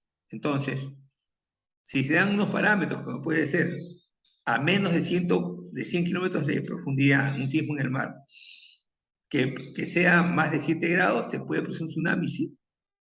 Entonces, con esos parámetros, en el Perú existe el Centro Nacional de Tsunamis, que está dentro de la Dirección de Hidrografía y Navegación de la PNR Perú. Ellos, en menos de 15 minutos, van a lanzar una alarma de que hay alerta por tsunami a nivel nacional. Entonces, en Hawái, en Honolulu, existe el Centro Internacional de Tsunamis, a cargo del Servicio Guardacosta de los Estados Unidos. Y también sucede si sucede un sismo de gran magnitud en otro país de América o de Asia, entonces inmediatamente ellos reportan cuánto es el tiempo aproximado del tren de olas, el tamaño de las olas y la magnitud de esas olas. Entonces, olas de 50 metros, tenemos que evacuar. No, 8 de la noche, no, al no esperar a las 8 de la noche, inmediatamente encima del alarma, evacuar, pero ya sabemos por qué. Muy importante, señores, la información. A los que son supervisores, que tienen personas a cargo, la información que les vaya a usted tiene que transmitirle a todos, señores, tenemos que evacuar. ¿Por qué razón? Porque hay una alerta de tsunami en el Pacífico Sur, paralelo 15, nosotros, Nazca está, Marcona está en el paralelo 15, ¿ya? 15-23, si no me equivoco. Entonces va a afectar al paralelo 15, todos tenemos que salir, siempre al lugar más cerca, pero más elevado. Si ustedes se fuesen a Marcona, ¿es un lugar elevado? No, es un lugar, está a nivel del mar. Tendrían que irse en dirección más bien de la mina. O sea, no es la evacuación que ustedes quisieran hacer. Yo sé que en su cuarto está su televisor, su polo del Sport Boy, pero ustedes, ¿qué van a hacer si hay una amenaza tsunami viendo hacia Marcona? Estarían en riesgo, colapsarían, más bien hay que salir. Muchas veces que ha habido alerta tsunami en Marcona, la gente ha llegado hasta el peaje. Miles de personas ahí. Es así, es así. Entonces dice, al momento de ocurrir un terremoto en el mar, a una profundidad de 4.000 metros, 4 metros, las olas viajarán a velocidades cerca de los 700 kilómetros por hora, con una longitud de ola de aproximadamente 200 kilómetros y una altura de pocos centímetros. Entonces, hay ciertos parámetros. Aparte, la profundidad del mar, pues no es como una playa planita, ¿no? Tiene aquí al frente, tenemos a la dorsal le llamamos la dorsal del Pacífico Sur, o sea, tenemos una cordillera submarina también. O sea, el lecho marino no es plano, tiene ondulaciones, tiene profundidades. Entonces, mucho de eso va a afectar con el tren de ola. La velocidad, es cierto, pueden decir, van a ir a tantos kilómetros, pero de repente va más rápido porque estamos en un lecho marino plano y va a acelerar eso. Entonces, es muy importante las miles de toneladas de masa de agua que van a impactar sobre la costa. Lamentablemente, eso nos obliga a tomar medidas como hacer evacuaciones. Entonces, ahí están viendo ustedes en foto que todas las áreas de trabajo de Chongán, todas las plantas magnéticas, chancadoras, todas tienen un mapa de riesgo. Y usted llega a trabajar el primer día, verifique cuáles son los puntos de reunión para casos de emergencia.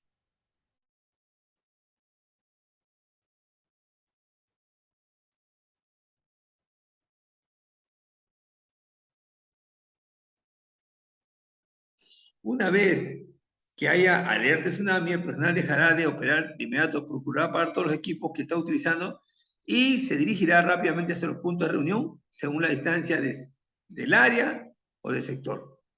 Entonces, cuando menos mal que en las plantas hay un altoparlante, ¿no? Atención, alerta de tsunami. Ya ustedes inmediatamente salen, como dice acá, pagan su equipo, su máquina de soldar, su estileno, su amoladora, lo que sea, y salen. Ya no hay más preguntas. Salen al punto, ¿a dónde? Al punto de reunión. Que el supervisor de ustedes, mecánico, eléctrico civil, les ha dicho, ustedes esperan aquí en caso de emergencia. Y ahí tienen que ir todo.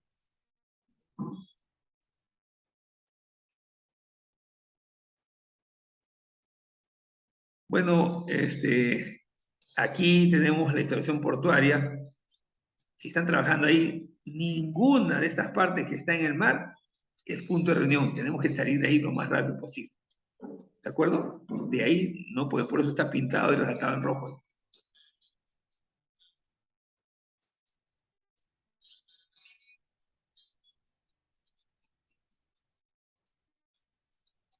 Bueno, en la ciudad de Marcona no hay lluvias y no hay inundaciones, pero sí existen periodos donde caen abundantes aguaceros. Entonces las precipitaciones pluviométricas causan daño a las casas, estructuras, viviendas, etc. Entonces, ha habido tormentas eléctricas en rayos, sí, sí ha habido, desde hace 5 años que tenemos unos rayos en la noche. Entonces, para eso hay que estar preparado. Esta información que está aquí se refiere en general a la minería, pero hay que aplicarlo al caso particular de la ciudad de Marcona, donde no tenemos lluvias, pero acuérdense que la naturaleza es impredecible y tenemos una forma en la ley 29664 de la ley SINAGER, Sistema de Gestión de Riesgos de Desastres, que nos habla de los fenómenos hidrometeorológicos. No sabemos cuándo se puede producir un fenómeno. Lo normal es que todos los días haya sol, pero ¿qué tal si un día hay unas lluvias? Van a dañar todo, las vías de transporte, no por ejemplo los carros, los vehículos. Entonces tenemos que también tener esta información para saber qué hacer en ese momento.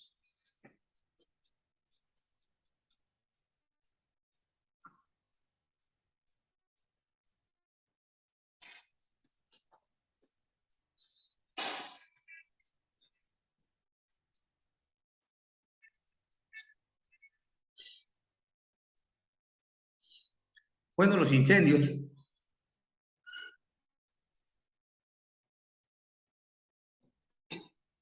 Ya saben ya ustedes que los incendios pueden resultar en emergencias con graves consecuencias y causar grandes pérdidas de vidas humanas y la propiedad. Ya han habido incendios en la unidad minera, sí, en Chaucín también, en Marcole todavía no se han registrado incendios de la magnitud, pero sí amagos de incendios. ¿Por qué? Porque tenemos energía eléctrica, trabajamos sobre plástico, maderas, tenemos estructuras metálicas que están recién pintadas y es un incendio, es una pirolización, o sea, están saliendo gases. Cuando estas estructuras metálicas tienen pintura y tienen thinner como los disolventes, entonces a cualquier fuente de calor van a pirolizar, se van a generar humos, descubren gases a temperaturas elevadas. Entonces podrían desencadenar un incendio. Algunas veces hay empresas, y he estado yo ahí en la planta de Sabra Nueva, donde hay personas que han estado con oxicorte y las rebabas incandescentes del oxicorte han caído sobre sus propias mangueras y se ha incendiado el equipo. Entonces nosotros sabemos de que es difícil contener una emergencia, pero sí sabemos también que podemos prevenirlas. Todo trabajo en caliente tiene que tener su extintor, eso ya está claro. Y esa persona que va a activar ese extintor tiene que ser el vigía de fuego. Y esa persona tiene que tener prácticas en contraincendios, en control de incendios. Si no, ¿cómo va a activar un extintor? Entonces el incendio, como está pequeño, o está ardiendo sin llamas, está invisible todavía, las partículas son menores a 3, llamamos a 3 micras, entonces todavía no se percibe a la vista, pero sí hay calor. Entonces, tiene que actuar antes ahí. Una persona con su extintor, así sea pequeño, lo controla, pero cuando ya está todo desencadenado, ahí sí ya no podemos hacer nada. En especial si se ha encendido una faja. Las fajas son difíciles de apagar. Ahí tenemos que apagarlo por volumen de agua, o sea, grandes cantidades de agua para poder controlar el incendio. Entonces la reflexión válida es, ¿puede incendio? Sí. ¿Qué es mejor, prevenir o apagar? Mejor es prevenir. Entonces, donde hacen el aire soldado, trabajos en caliente, miren qué cosa hay alrededor en el piso, algo que se puede aprender. ¿Podemos cambiar de sitio la máquina? Sí. De repente agarran 2 caballetes y llevan más allá, donde no hay nada, no hay una losa de concreto, ahí pueden soldar, no se va a aprender nada. Entonces, seamos muy observadores. Más vale prevenir que lamentar.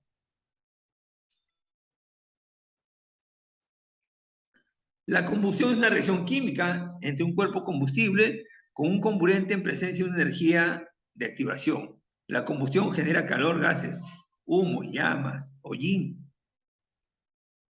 Entonces, el combustible, acá hay a veces una confusión. Decimos combustible y decimos inflamable. Hay una diferencia. La única diferencia es la temperatura. Todo lo que tenga frío, el hielo, que sea así como la gasolina, que tiene menos de 37 grados, es un inflamable. Y todo lo que tenga mayor a 37 grados es un combustible. El petróleo, si ustedes han palpado petróleo, no es frío, es un poco ambiente, no es un combustible. Muy inflamable, entonces, todo lo que sea frío, casi helado, eso es un producto inflamable. Y deben tenerlo bien claro.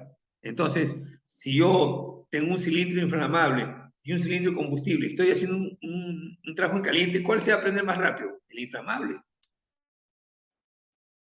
El combustible probablemente que no. Así que tengan en cuenta siempre qué cosa hay alrededor mío. Si yo tengo una madera grande o tengo viruta de madera, ¿cuál se va a prender más rápido? La viruta. Entonces, observen una vez más todo lo que está a su alrededor antes de hacer un trabajo en caliente, antes de hacer un trabajo con llama viva que a veces hacen, tienen que estar mirando alrededor para evitar los incendios. Aquí está la teoría del triángulo del incendio. ¿Ya? Un combustible, que puede ser madera, líquido, sólido, gaseoso, un comburente, que es el oxígeno, y una fuente de calor.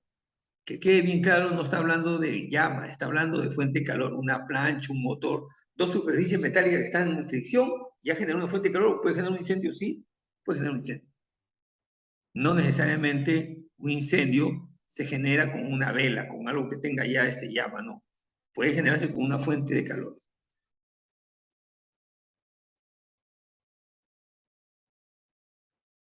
Bueno, en salas eléctricas también se producen incendios, en camiones de combustible, en trabajos en caliente, en trabajos de carpintería, en almacenes, en oficinas también. Entonces, ¿qué generan? Más del 96% de estos eventos se generan por fallas humanas, o sea, por acto subestándar, muy poco por condición subestándar. Esta es otra teoría que habla de un cuarto componente que es la reacción en cadena. La presencia de reacción en cadena es la principal diferencia entre la teoría del triángulo y la teoría del tetraedro del incendio.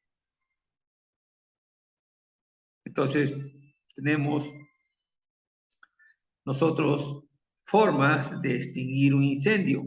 Entonces, podemos extinguir un incendio por sofocación, es cuando le quitamos el oxígeno. Por enfriamiento, cuando le agregamos agua, por decir. Y tenemos algunos materiales químicos, como pueden ser las espumas, que van a quitar la fuente de calor. Tenemos incendios de la clase A, clase B, clase C, clase D y clase K. La clase A casi son todos los elementos sólidos que usted conoce, madera, cartón, papel. La clase B son líquidos, combustibles e inflamables, como puede ser todo lo que hay en un grifo, gasolina, petróleo. La letra D y la letra C indica equipos que tienen energía eléctrica en ese momento. Letra D, metales combustible. La letra K son incendios generados por presencia de calor con fuentes de aceites y grasas de origen vegetal y animal.